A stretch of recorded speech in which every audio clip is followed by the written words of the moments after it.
big welcome to everybody. The results grassroots call for March. Yeah, just saying, can't believe that really, but there we are. Obviously, it's always a big month for results because of World TB Day on the 24th. We'll talk about that in a minute when we get to it. So I don't think there's anybody brand new on the call, so I'm going to leave that bit, but just go straight to the housekeeping messages. So as usual, please keep yourself muted if you can, or use the chat box for any comments, which we'll try and deal with. You should be able to use captions using the Zoom toolbar if you want to turn them on or off. They're on by default so that they can be used by everybody or not, depending on what you want. We'll be recording the call, so if you don't want to be in the call, it'll be recorded, just turn your camera off. That's absolutely fine. And if anyone wants to say hello, please do.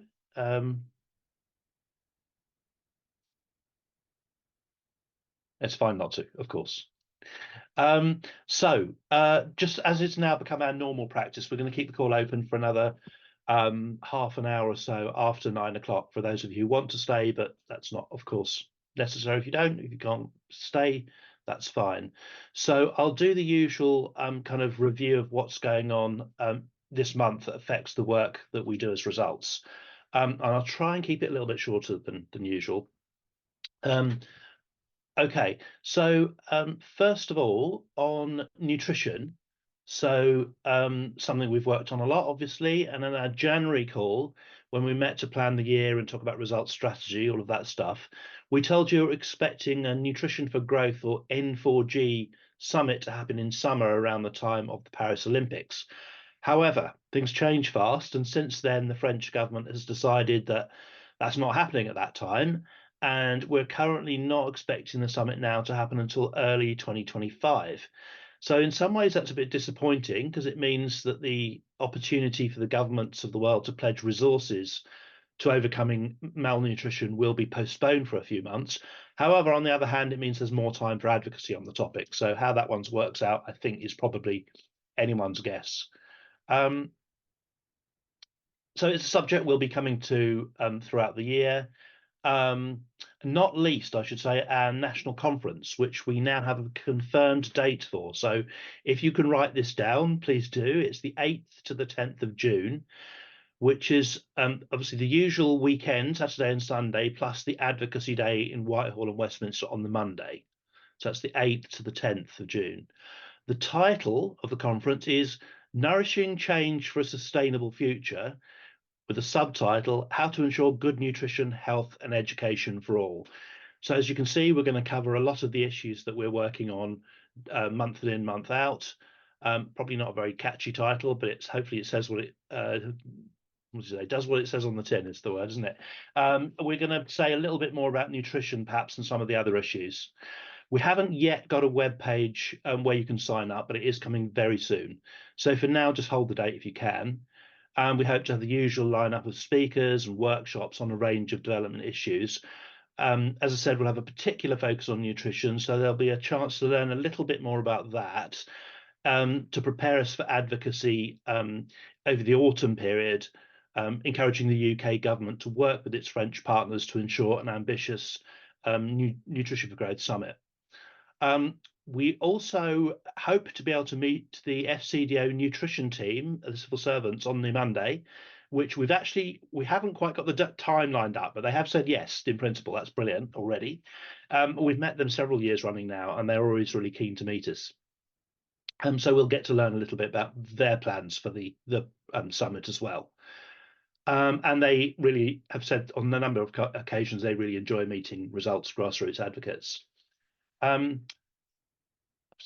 Just checking, I haven't got anybody else trying to get in. I can't see anyone at the moment. I'm told Corinne's struggling. I don't know if you've seen the chat, but apparently yes, I have. I can't see her coming in. Okay. We'll have to wait and see if she joins. I'm keeping an eye on it.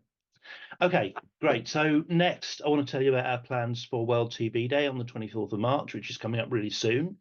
And we've got a couple of staff members on the call who are involved with that. So if that's necessary, they may need to give a bit of additional information. So obviously it's an important moment to highlight the disease and its impact on communities around the world.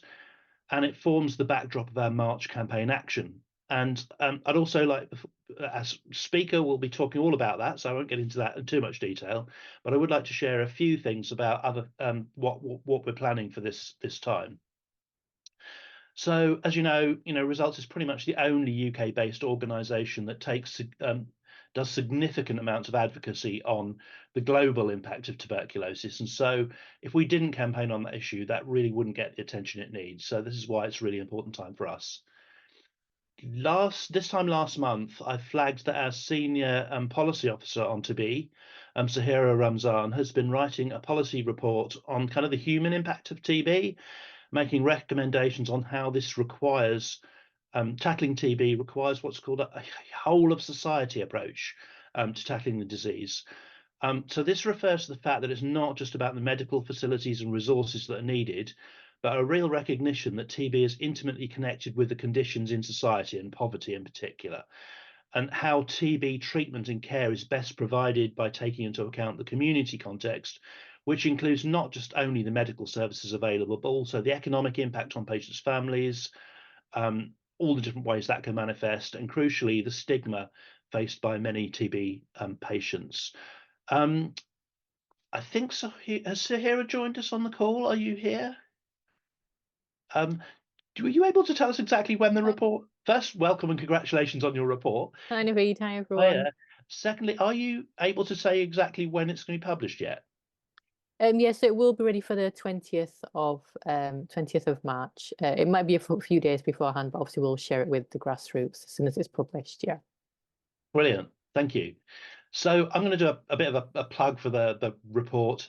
It is I've read a draft of it, and it's called Stigma Kills, and I'm absolutely can assure you it's a really fascinating read and a really important contribution to the debate on how we produce a holistic approach to TB treatment and care. And we'll publish it on the publications section of the Results website in due course, which if you're not familiar with our new website yet, which you probably won't be, you can find the publications menu if you go to the What We Do menu in the top menu bar. But I will put a link in the chat box as well, if I can try and do two things at once here. There we go.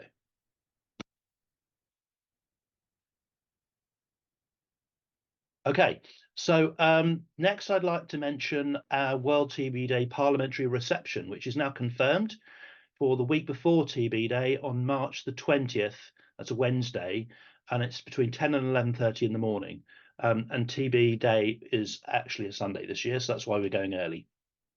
And we're aiming to give parliamentarians the chance to hear what's going on in the global fight against TB, and in a minute, we'll hear a little bit from our guest speaker about why this year is particularly important and some of the themes that we're going to bring up this year. And obviously, we're going to be launching Sahira's report at the event as well, which is really exciting. If any of you are interested in coming along, you're within reach of London at that time of day, please do get in touch. We have a few spaces. It's probably going to be first come, first served, but we don't know. We don't know how oversubscribed we are going to be. So please, if you are interested, can you let Aurora know? She's not on this call yet, I don't think. Or alternatively, if you can get in touch with Vinny, who some of you met, I'm going to put his details in the chat box as well when I've stopped talking, because I'm really struggling to do two things at once at the moment. And we'll make sure that by the end of the call, you've got contact details for being able to say, yeah, you'd like to come to the event.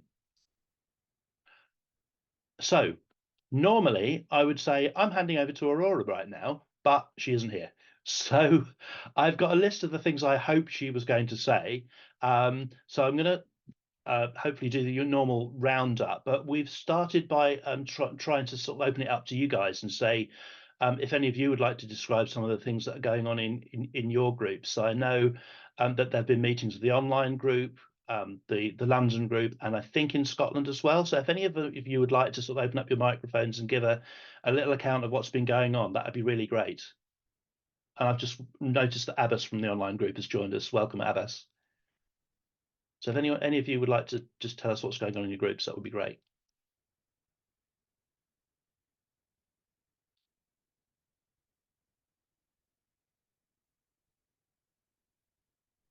Yes, yes, Navid. Please do. Abbas, welcome. Yes, So basically, what's the online group up to? yeah. Hi, very good evening to all. Just I am I am talking from Cardiff, and I have become very happy when I am talking with about the result UK with many my friends around, and they become very interesting to join with our groups in Cardiff.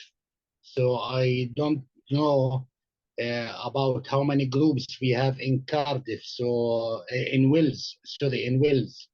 So, but at the moment, I am dealing with many friends who working with many different organization, or there is international students. They become very interesting to know more about Result UK. So I will be happy maybe in the near future. Maybe we will definitely we will have a group located in Cardiff, the capital for Wales. Yeah. This is what Thank I you. hope to say. Thank you. Thank Thank you. you, Abbas. That's brilliant news. You're the only one in Wales at the moment, but that's great Uh-huh. news. Really look forward to supporting you on that.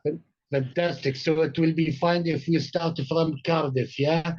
So I will start sharing the information with my friends who located in different cities in Thank you. Cardiff. That's absolutely brilliant news. Thank That's you. really, really great. And best of luck with that. Does anyone else have anything from around the country you'd like to just update us on from your plans or your activities? Can I say a little bit about our trip to Parliament? Hello, Richard. Yes, please do. Well, last Wednesday, 6 results staff and 2 grassroots members. That was myself and Sudeshna. Thanks to Aurora for inviting us. We went to Parliament, to one of the committee rooms off the main hall, and it was hosted by the APPG on global education and results, because results actually runs at APPG, and also hosted by Send My Friends to School Coalition. Well, I won't go, I've written the whole page, but I won't bore you with all the details because we've got so much to get through. Just that, as we know, because of disasters and conflicts, so many people just do not get to school, and we've been working on this ourselves. And the UK does support education emergencies, and the founder member of Education Can't Wait. So I'm going to skip all that. There has been slight cuts on the funding. So it was opened by the joint chairs of the APPG. Andrew Mitchell came along and he spoke very passionately about education in the world, particularly about girls' education.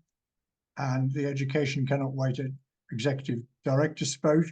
Then we had someone called Youssef Al-Ghali, and he is from Sudan. He escaped before the civil war with his family to Egypt. He's now part of UNICEF, and he goes into Sudan. We had some youth campaigners reading poetry, and we had a video from young ambassadors in Uganda. Then we had what they called a marketplace, various different areas we go and discuss different issues.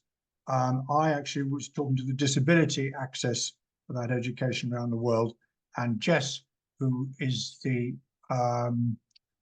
campaigns and communication officer at Results, she was there. So I got Jess to talk to her, to give her card, to give to Aurora, to maybe she could address one of our meetings, one of these Tuesday meetings. Also Plan were there, and I think our own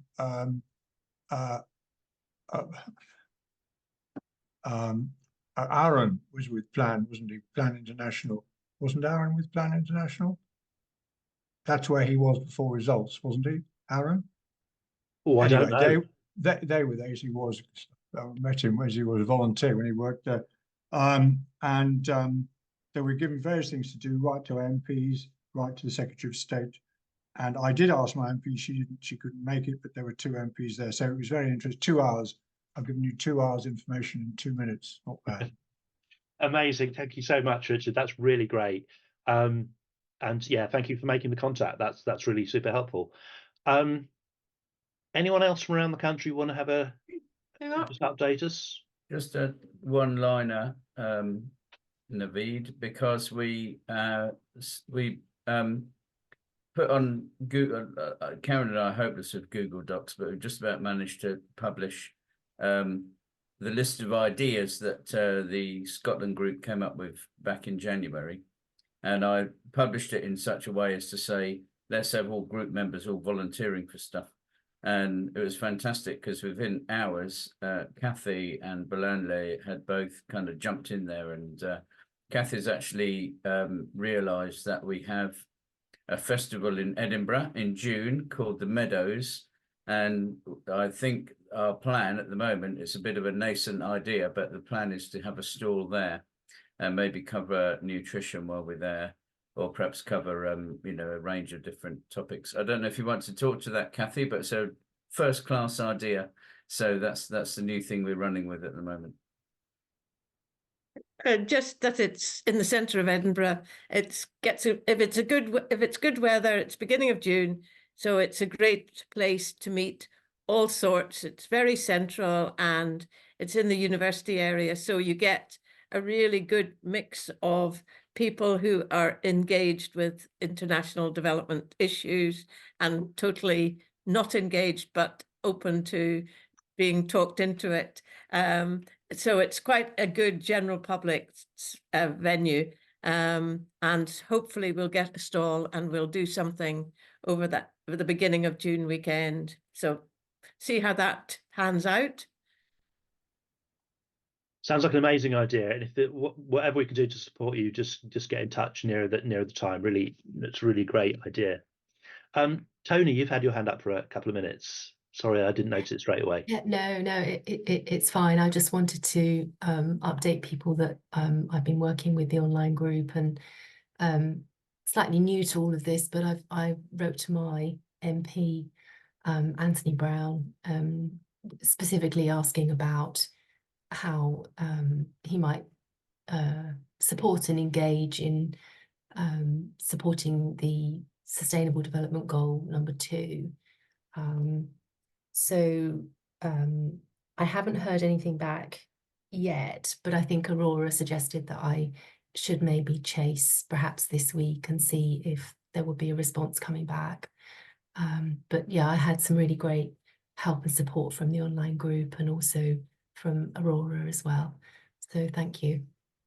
Thank you, Tony, and good luck with that. Chasing often is a good idea. So yeah, Yes. good luck, and hopefully, yeah, he'll have something to say about nutrition. Okay, and just in case you haven't spotted it, I did put Vinny's contact details in the chat, so you can contact him directly, or Aurora, as I said, about that place on the TB event in Parliament. And hopefully Richard's words just now inspired you to get involved with the parliamentary events. I am going to move on to a couple of things I'd like to plug before we get into things, which is firstly, we've mentioned both of these before, but in case you haven't been able to think about them, we've got a kind of a campaigning workshop. We're calling it an advocacy workshop, but basically it's a kind of training session on targeting election candidates. So this kind of relates to our last month's campaign action, where you know, we set you up, hopefully, if you're able to think about contacting your parliamentary candidates for before whenever an election is called. We obviously still in the dark about when that might be. So this is a bit of a movable feast, the February campaign action, but it's still there for whenever we need that information in the year.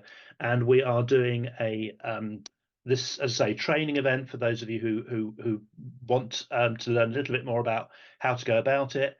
And I think, thank you, Jess. She's just put that in the chat box, and that is a sign up, and you can sign up directly, and you'll get all of the joining details. Then, so that's next Wednesday, the 13th, and then the following Thursday, the 21st. Both of these are at 7 p.m.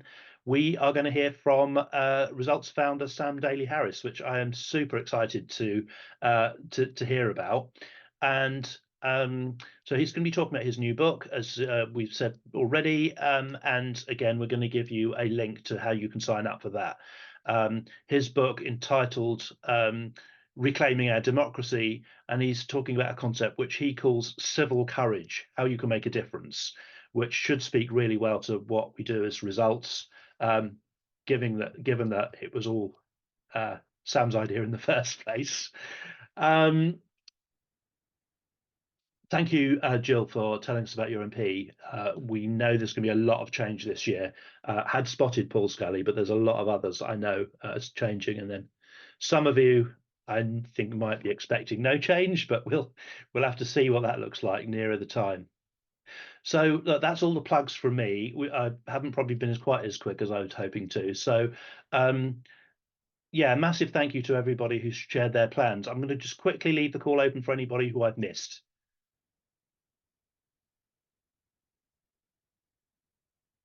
There was one thing that I forgot to say, and that is since the rebrand of the website, we've got a new kind of structure of the website. We have been slightly changing how we present the campaigns. We present them on web pages. It'd be really good to get some feedback on that because they're evolving all the time. And Jess, who's on the call, has been sort of looking after that. So please do share any thoughts you have.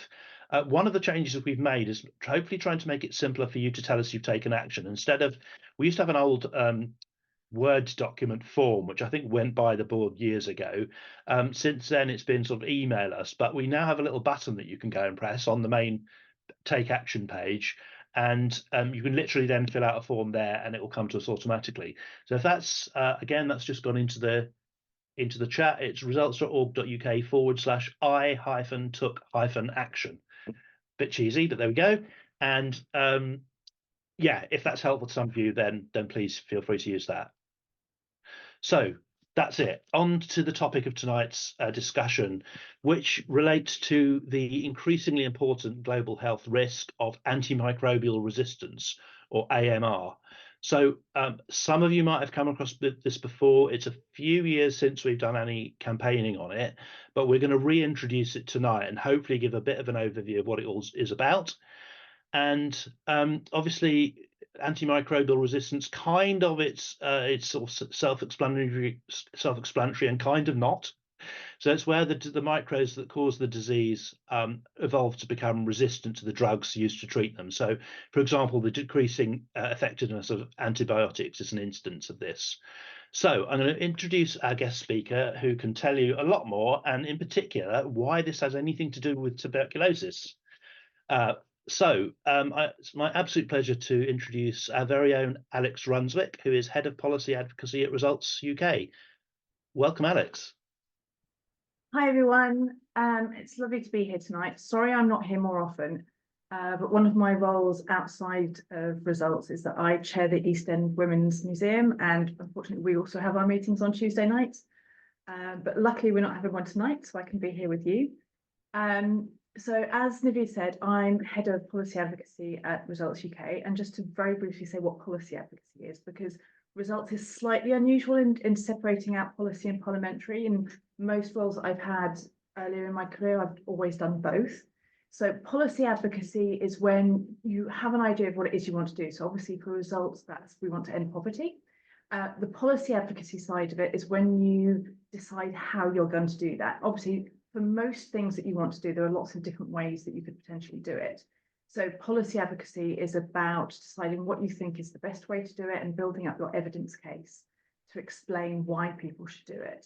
The parliamentary side is obviously communicating that to parliamentarians and decision makers.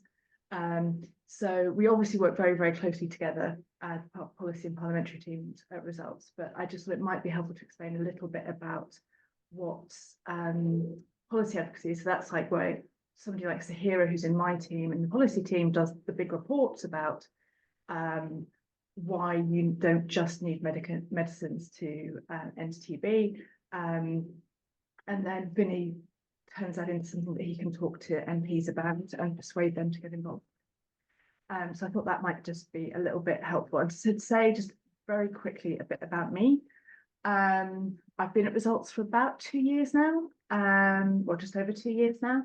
But before that, I had a very long advocacy career, but on completely different issues.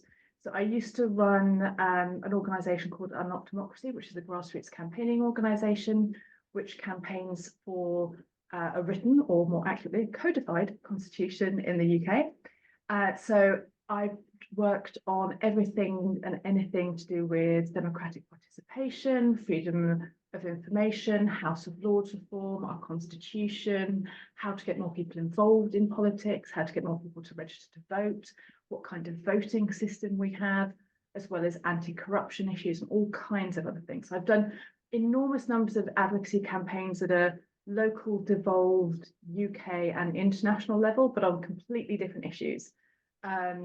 And one of the reasons why I was attracted to working for Results was precisely because it does have a grassroots network and that model of change, and that felt really comfortable for me as somebody who's come from a campaigning background. And it's something I believe in very, very strongly. But also because one of the things about the issues that we work on is that they directly impact on people's lives, because although I can and do make a strong case about why issues to do with our constitution or our democracy matter, it's very hard to make the link between if we change our electoral system, or if we change the way the House of Lords is structured, then this will improve your life in this way. Whereas obviously when we're talking about something like TB or antimicrobial resistance or nutrition, we're talking all the time about saving lives and massively improving the quality of people's lives. So that's one of the things that I'm really, really passionate about and really excited about what we do at Results. Thank you, Alex. That's amazing. We always ask our speakers, including our external speakers, what fires them up and what brought them to Results. So thank you for telling us about that. And yeah, I think some of you probably met some people on the call at the last national conference as well. So thanks for joining us.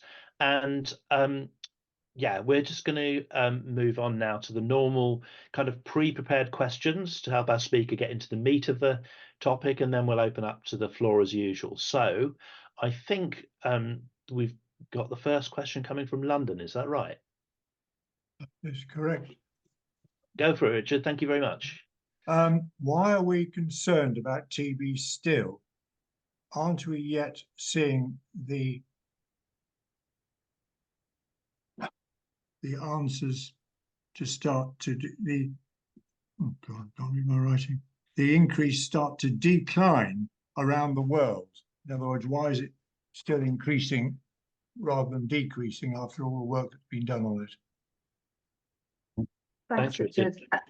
One of the challenges with TB is that because it's a disease that's been with us for hundreds and hundreds and hundreds of years, it's really easy to be complacent about it and to just kind of accept it as part of almost the environment.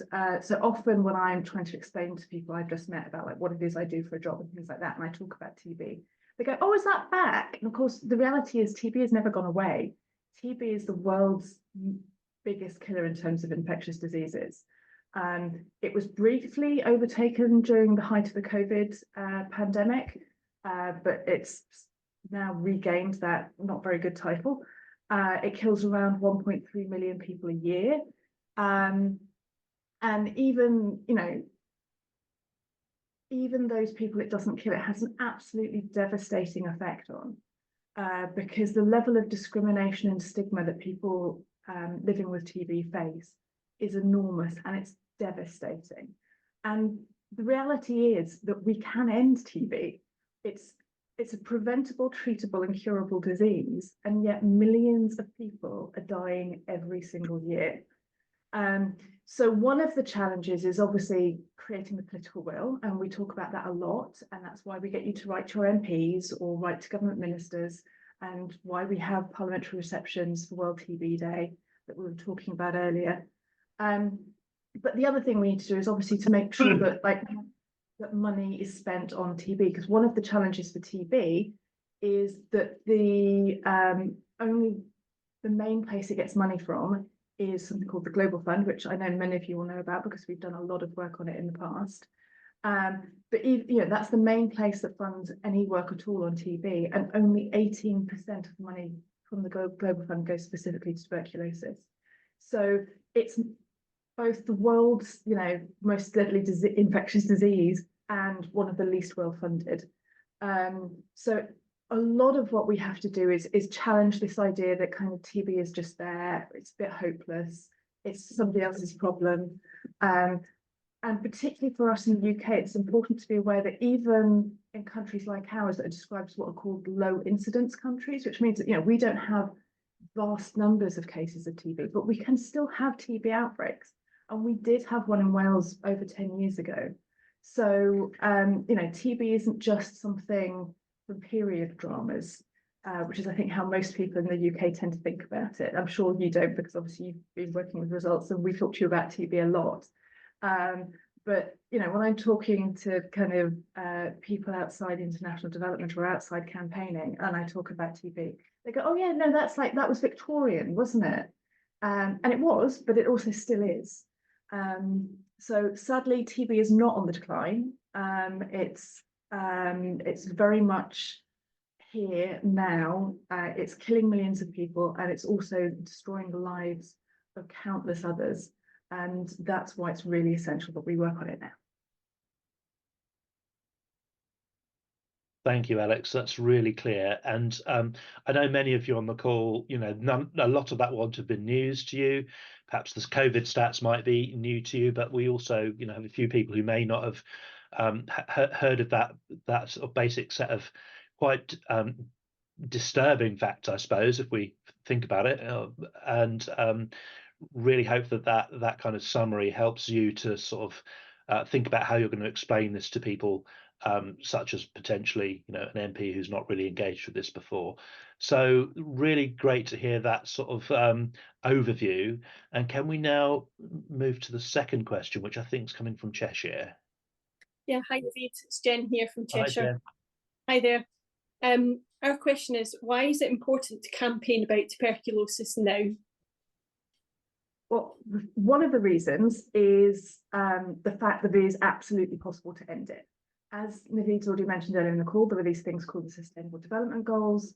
One of those is about ending TB by 2030.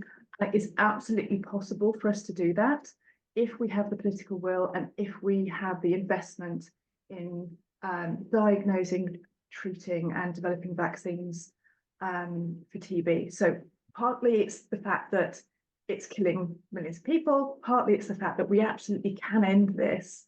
We just need the motivation and the political will to do it.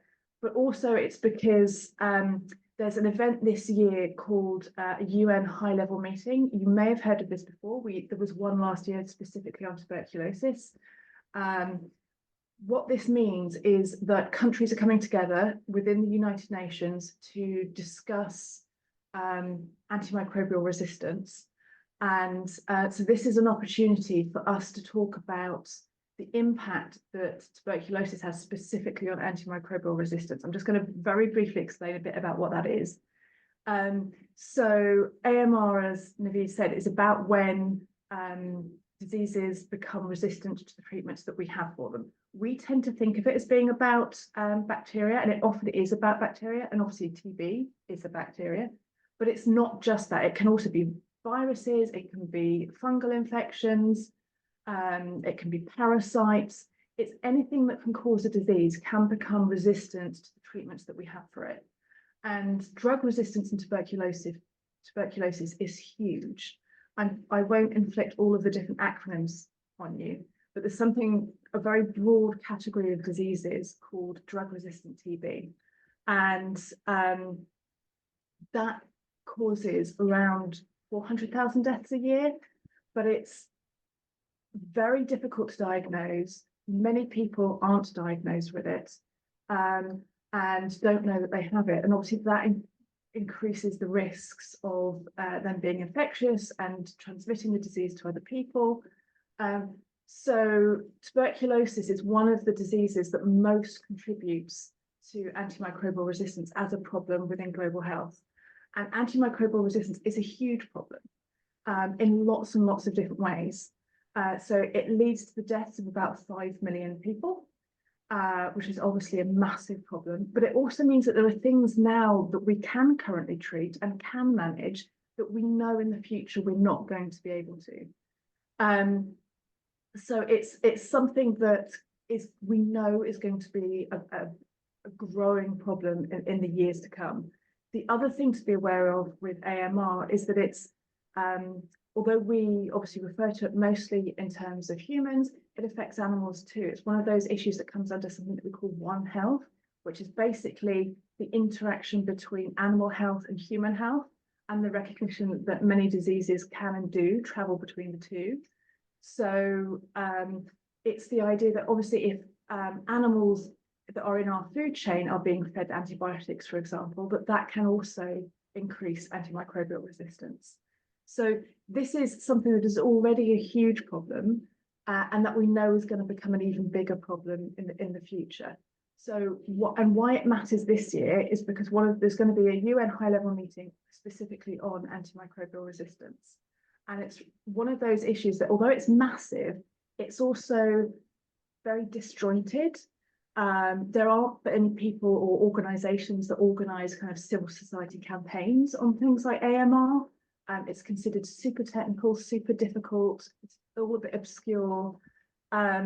So it's really important that we, as people who care about global health and who are particularly interested in diseases like tuberculosis, which do massively impact on AMR, that we actively campaign and demonstrate that there is an interest in this, that it matters, and that this is something that people care about, and that we can talk about kind of the impact that this can actually have on people's lives.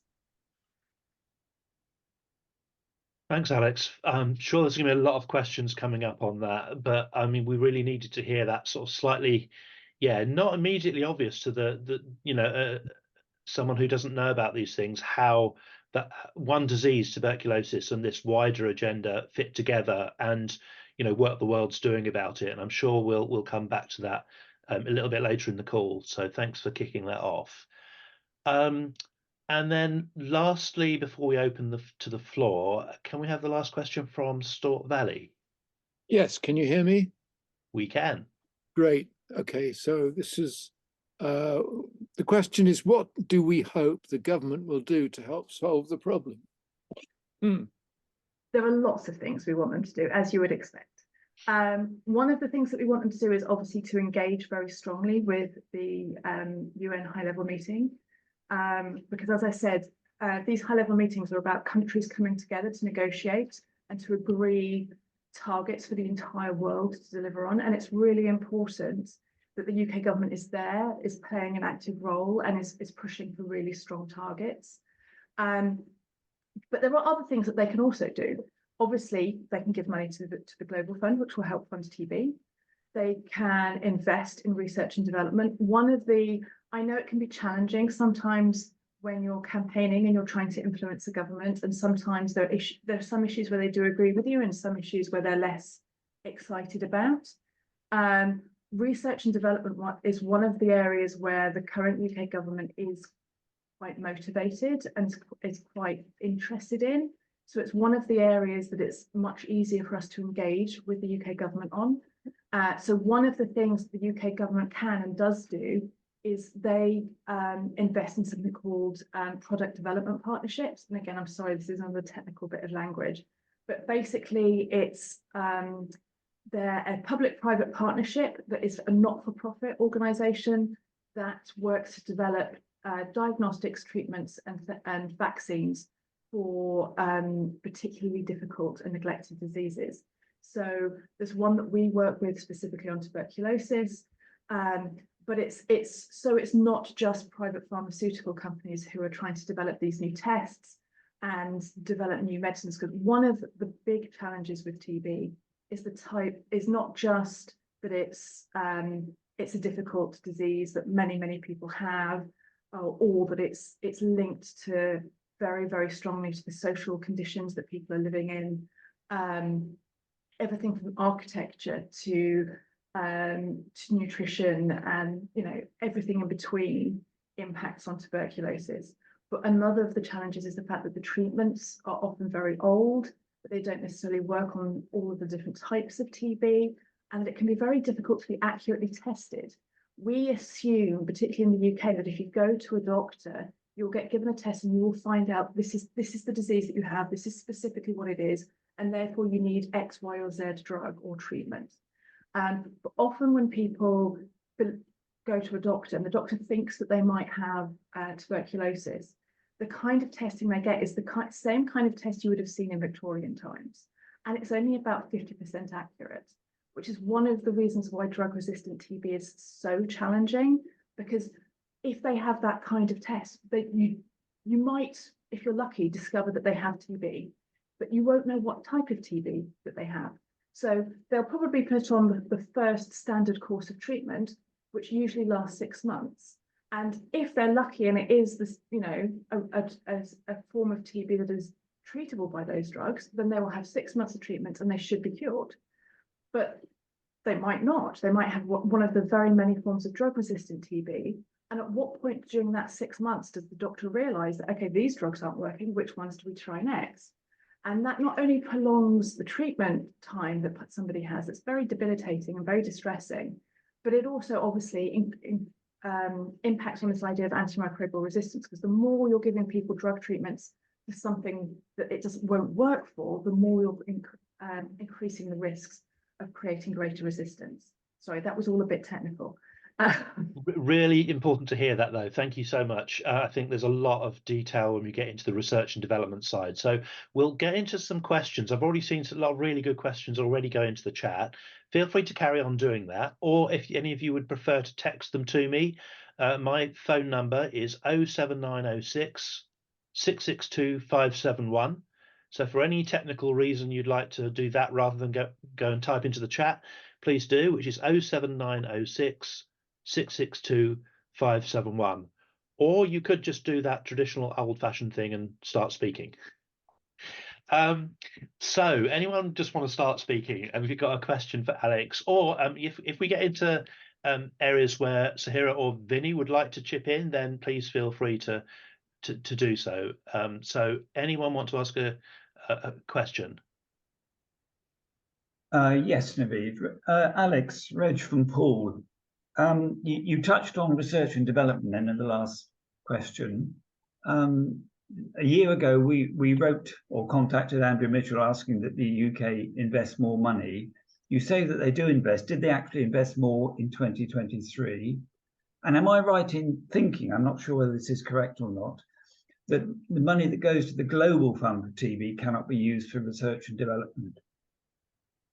Sahira will be better placed to answer that, I think. But just to say very short, yes, they did invest more money after the high-level meeting on TB in 2023. We were really pleased, actually, that they did make a big announcement about the different types of money that they would be investing in research and development. But Sahira, you'll probably remember the exact figures. I know I don't.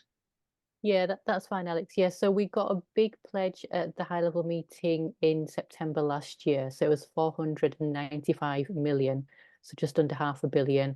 There was 5 million specifically for TB Alliance, and then just under 200 million for these product development partnerships that Alex mentioned. So the research is into diseases of poverty, and that opened this year. So there are organisations that have actively applied for this funding. It's quite a long process. It'll take a few months to kind of go through that process, but one of the priority areas in that research funding is for diseases of poverty. So TB is included in one of those. So that's really positive for TB, and it's over 3 years as well. So usually sometimes when they do funding rounds, it's on like 1 year, it's no good for TB because you need a longer time frame to run the trials and the studies and to see the effects that it's having on individuals, for example, because it's such a slow-acting bacteria.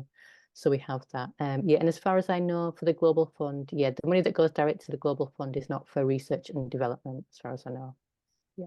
The other thing to say on exciting news in research and development in TB is that we have a new vaccine candidate in stage 3 of a clinical trial. Stage 3 is the big, super expensive bit of the clinical trial, where they actually work out not just is it safe to give to humans and what doses should you give people, but actually is it effective? And as Sahira was saying, but TB is a very, very slow acting bacteria. So it takes a very, very long time to do something like a stage 3 clinical trial to see if people do or don't develop the disease. So the fact that we have a new vaccine candidate is really, really exciting. We need more because obviously we don't know that this one is going to be effective yet. But given that the only current vaccine that we have for tuberculosis is well over 100 years old, it's a really exciting stage to be at, that we do actually now have a new candidate in stage 3 clinical trials. Thanks, Alex. Thanks, Sahira. Thank you. Thank you for the question. I've just put a link in the chat to the announcement. So Sahira wrote a blog that answered your question just after the September TB high level meeting, and so in that blog post which I've just linked to, she discusses what that money was for, and you can, even if you want to, link through to the government announcement which says exactly how that nearly £500 million was split out. I'm going to try and take some of the questions that sort of follow this theme to start off with. Pete's put a question in the chat, which I'm not sure we're going to be able to answer, but we might. So we know that there were government ministers at the last high-level meetings, or the UN meetings in September last year. Who will be our delegate to the high-level meeting on AMR? Do we have any idea yet? We don't even know who will be in government in September, so we definitely can't say who our delegate would be. It can be anybody from the foreign. It might be the foreign secretary. It might be a development minister. Sometimes the prime ministers attend. It's a political decision that they make closer to the time. And sometimes, if they really don't care, they'll just send civil servants. Yeah. Would that be a cue for a campaign to get Rishi Sunak to go? Quite possibly, yes. We'll be keeping an eye on that, definitely, Pete. So thank you for raising the question. Let's have another question from the floor before I pick another one from the chat. Anybody want to go?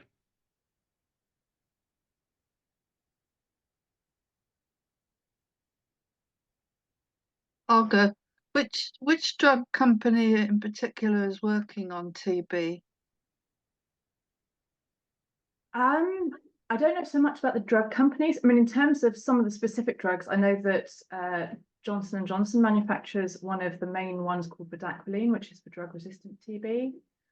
In terms of the product development partnerships, the one that we work with that does some work on TB is called IAVI, which is IAVI. I don't know, Vinny and Sahira, if you have any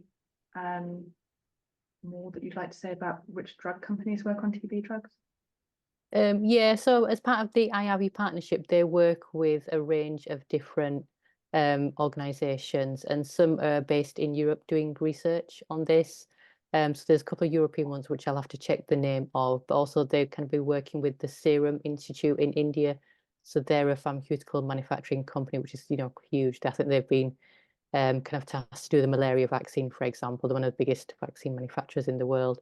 And they've also kind of got a deal with them as well. So they're doing quite a lot with different organisations. It is a very kind of multi-partnership kind of thing with IAVI. And again, that is to increase capacity in different countries. So obviously, once we do get a vaccine, that would be great. But being able to manufacture it and get it to the people who need it, obviously, is going to be a massive job, as we're seeing now with the malaria vaccine. So we're keeping a close eye on what's happening with malaria, so we can take as much learning as possible and obviously apply that to TB once our time comes for that. Yeah. Thanks, Sahira. Notice a really interesting question from Abbas in the chat, which is, what is the role of the WHO and rich countries and rich people to sort this out, or any health issues? So something about the kind of global health architecture, and why is it organized the way it is, and specifically the role of the WHO. I don't know if that's something that's easy to answer, but let's just open the question up. It's a great question. I don't think it is very easy to answer. I mean, the short answer is the role of the WHO and rich countries are crucial, because rich countries is the wrong word, but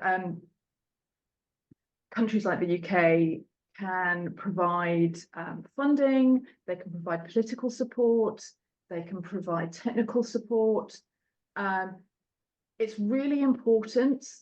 And obviously organisations like the WHO are really critical in terms of providing guidelines and ensuring that people, there are standard protocols to make sure that every person who has TB gets the same good quality treatment that they should get. Because what you don't want to happen is that, you say, if we got TB in this country, that we'd get one level of treatment, and if somebody got TB in Indonesia or India or Thailand, that they would get a very different quality of treatment. So you need organisations like the WHO to agree at a collective global level what those kind of treatments should be, and to test safety of kind of new products and new treatments and new diagnostics.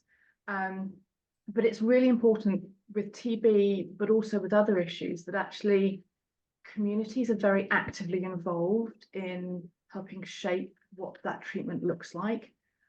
Historically, the treatment for diseases like TB has been really quite brutal, and it's been very stigmatizing, but also the language that's been used around it. People have often been blamed for having illnesses that are obviously nothing, nobody wakes up in the morning and thinks, do you know what I really like today, or to happen today, is I'd like to catch TB. But they get TB because of the circumstances that they're in, and because it's a very infectious disease. But the language that we've used around TB and the way that treatment has been run often hasn't respected the people who are getting the treatment. It has often treated them as if they don't want to be treated, as if if the treatment doesn't succeed, that it's their fault. And as Sahira's report goes into in great detail, and I really can't recommend that report strongly enough, there is so much stigma and discrimination that people face. So it's really important that it's not just organisations like the WHO that are involved in setting up standards or protocols for TB treatment or for other diseases, but that people who have experience of what it's like to be on those treatments are very, very heavily involved as well. Because otherwise you get caught up in all kinds of bureaucratic systems that make perfect sense when you're in Geneva and they look logical and systematic. But actually when you're in a community, in a rural part of a country, for example, they may not make any sense at all, because you may not have any of those facilities, or the person who you are expecting to travel to a health centre every single day to be watched while they take their medicine, there may not be roads that allow them to get to the medical centre. So there's all kinds of things that when you're actually implementing health programmes that you need to be aware of, and that's why it's really important that people with lived experience of TB and community organisations are very, very actively involved. So yes, it's important that the UK government is involved and WHO, but others too. Sorry, Pete. Thank you, Alex. I wanted to make sure we get time for a couple more questions before we finish. But thank you. I think you did a magnificent job of talking about the role, some of the many faceted roles of the WHO, and also bring in not just the role of kind of richer countries, but also countries where they're facing different kinds of challenges in terms of getting the treatments to their population. So a really comprehensive answer, and yeah, I did think Sahira's report will answer many of your questions as well. We have a question specifically about Parliament. So I'm going to suggest that Vinny jumps in, who is the complete expert on this, literally the best person you could have on the call to answer this question, which is from Kathy, which is there a TB APPG, and what are they prioritising? Vinny. Yes, there is a TB APPG, and I coordinate it alongside Virendra Sharma MP, who's a London-based MP, and a Conservative Lord Nick Herbert, who's done a lot of work with results on TB in the past. So it's and I mean actually the World TB Day reception in Parliament that Naveed mentioned earlier on the call. Oh, yeah, sorry, I shouldn't use the acronym. Keep the acronyms to a minimum. The all-party group is hosting the reception on World TB Day. So if you want to hear a lot more about TB, you're more than welcome to come. Some of our priorities at the moment. So obviously the AMR high-level meeting coming up is going to be one of our big priorities. Just as last year, the high-level meeting we brought together a lot of TB stakeholders to kind of talk about that across the year. Obviously, coming back after the election is always a big thing as well, but that's more of a me thing. The other sort of thing which we started to do a bit more on recently is, so Alex did touch on it briefly during her presentation. The UK is actually seeing an uptick in its TB burden. So we are seeing more and more people in the UK get TB, and so we on the TB All Party Group are focusing a bit more attention on the kind of things that are being done to tackle that burden as well. because, you know, as Alex mentioned, TB is very much one of those diseases where unless we get rid of it everywhere, it'll just keep coming back and keep coming back, keep coming back. So yeah, there are a couple of our priorities, and if you do want any more information about the APPG, please just drop me an email and let me know. Thank you, Vinny. And I think this might be the last question we get round to. I don't think we've quite worked through all of them, but it's a really interesting question from Ricky and Karen about, is there a chance we can get ending TB? I'm interpreting your question here. Tell me if I've got it wrong. Is there a chance we can get ending TB or ending polio potentially as a project on one of the political parties' manifestos? Vinny, any chance of getting some of their specific issues in manifestos this year? I'm sure that's Oh, sorry. So it's my understanding that it's only going to be about a single, well, certainly in the Labour one, there's only going to be about a single line on international development in the Labour manifesto, and it's probably going to be the same for the Tory one. The Lib Dem one might have a bit more. So I don't know whether it'll specify like specific diseases, but I think there may be something around a global health approach, or, you know, I definitely think there'll be things around global health security, which AMR does sort of fall under. So it falls to kind of people like Zahira and I to draw those lines for the government and for whoever the next government is, and say that, you know, to achieve your manifesto pledge of global health security, this is how you need to do it. Thanks, Vinny, but it sounds like no likelihood of getting an actual mention of a specific disease area or a specific development issue in the manifestos this time around. No, I doubt it. Well, thanks. It's useful to know. If that's possibly a bit of a shame that it's the way it is. So thank you. I think we need to wrap it up. I'm just keeping my eye on the clock. So we've run out of time. Huge thank you to Alex and also to Vinny and Zahira for joining us as well and sharing their expertise. Bit of a tricky one to explain, you know, the link between TB and AMR. So, but I think we've kind of got there. We've got some more links that you can follow in the action materials that were shared. And just as we usually do at this time in the call, I'm just going to share a link to that in case you find it easier to get to that from there than from the emails we sent. And, you know, hope this has helped you understand how you might sort of talk about the issues when you think about taking part in that campaign action. So that's it for this month. Apart in terms of this formal session, as I said earlier, we're going to keep the lines open for a little while just for a chat. And I have just also put the links into the February action, which, if you remember, was about parliamentary candidates, because we're still wanting to think about that as well. And it's, as I say, we've got these two actions out there at the moment.